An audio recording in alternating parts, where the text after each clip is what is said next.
another had another half-inch of rain this morning. So a good day to take the baler over, except I was gonna go rock roads because there's no dust, but it looks like I'm flicking up a lot of mud.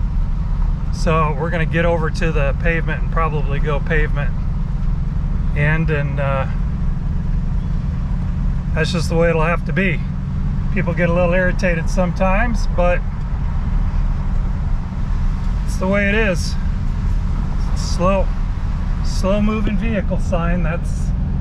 So we'll take her easy getting to the road, and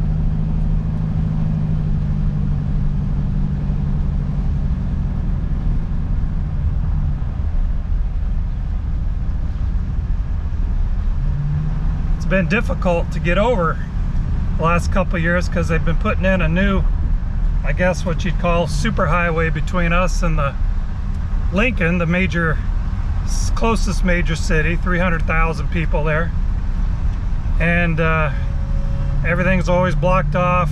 You got to go detour. So they got it finished last year, so I'm hoping this will be a better trek than what we've had. So we'll find out here in a little bit. So yeah, what else do you do when you're muddy and it's raining?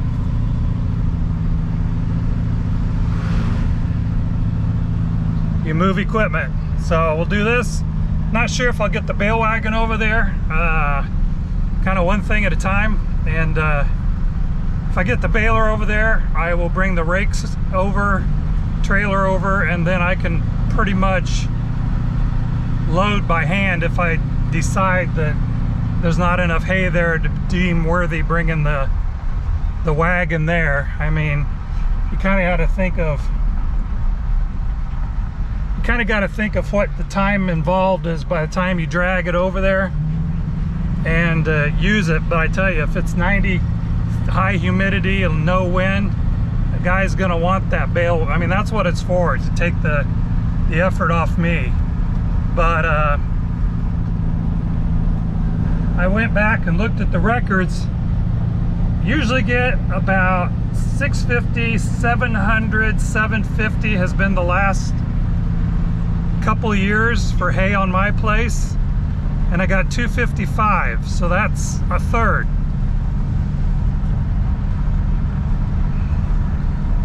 Mom and Dad's place will usually yield 100. We'll go anywhere from, I've had 750, 800, 900, 950. So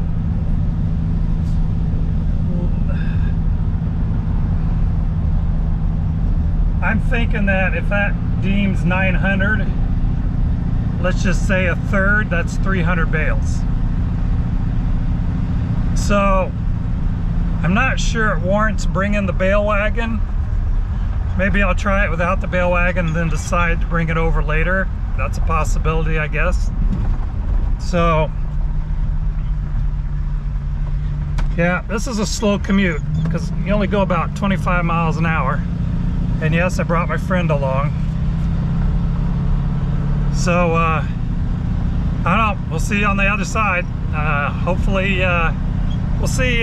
Let's take track here. My clock is wrong in the truck here. Well, I gotta use my cell phone. Stop. Quit licking. So it says it's 2:09, so I left the house, let's just say I left the house about 2:05. So I'll give you a time when we're over there, and we'll see how long it takes. Talk to you in a bit. Bye.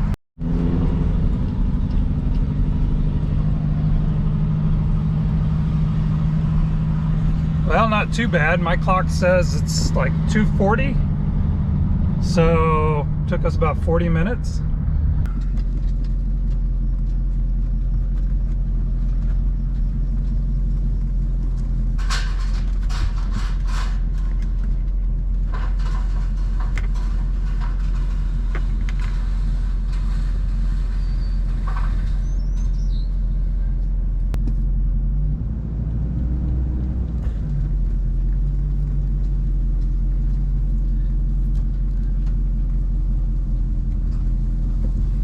And there we go.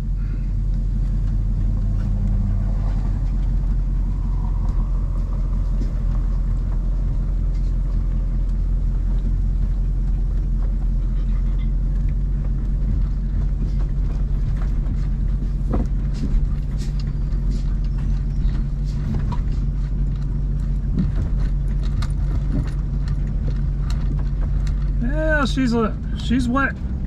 She's wet in the grass, but she'll dry out.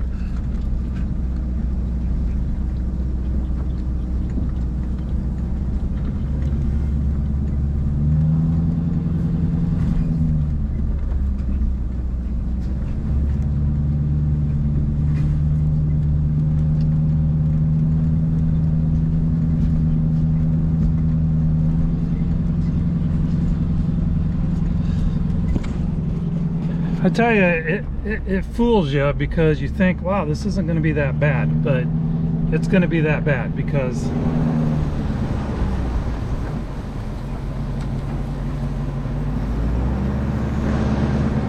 what you see there, and after it dries down, it may surprise me, but I don't think so. I think it's going to be, it's growed up a little bit in some areas not so much. Doesn't get wet. I think we'll put her right there, maybe. Could put it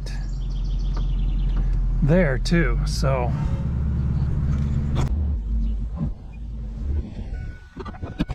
What we do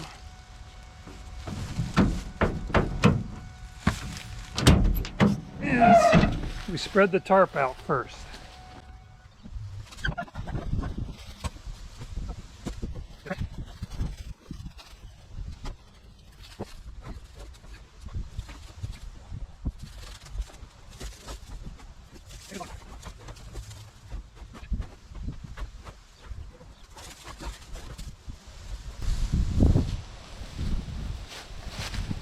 Well, step one.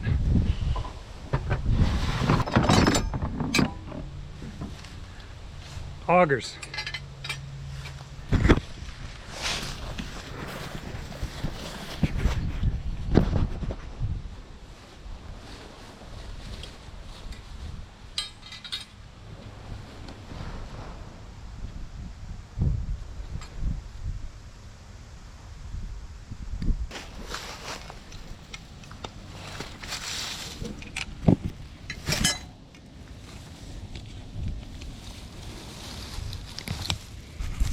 And there's one.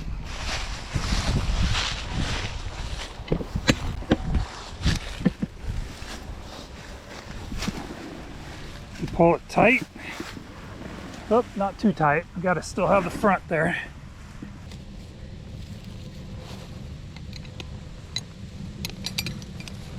You say, well, that's a lot of work. It is. A little work. It's not terrible. These augers go in the ground pretty easy.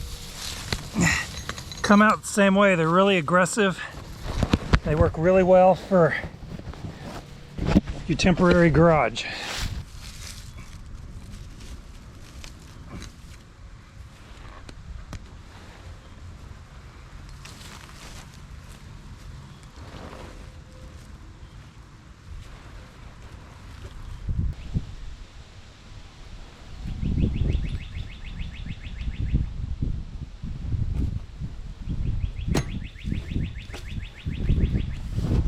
And last but not least, number 4.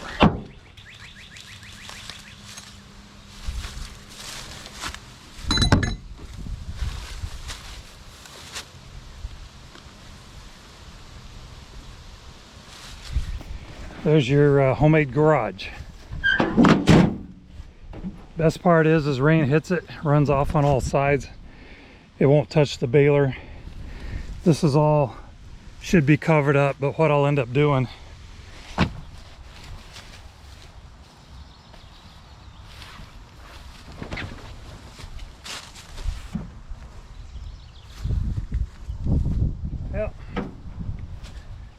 see if I can do it like this.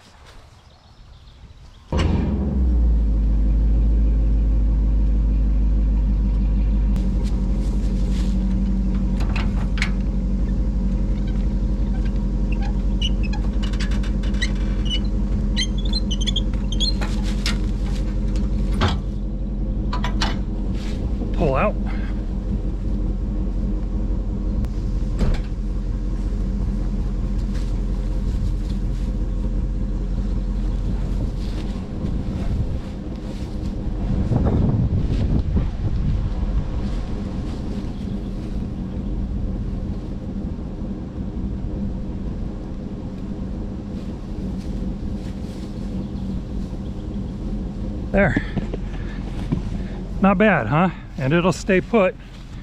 I've had windstorms and stuff, and these work really well. That's the only little bit that stays out, and that's not crucial to me. If the water hits it, it's going to hit and go down. So yeah,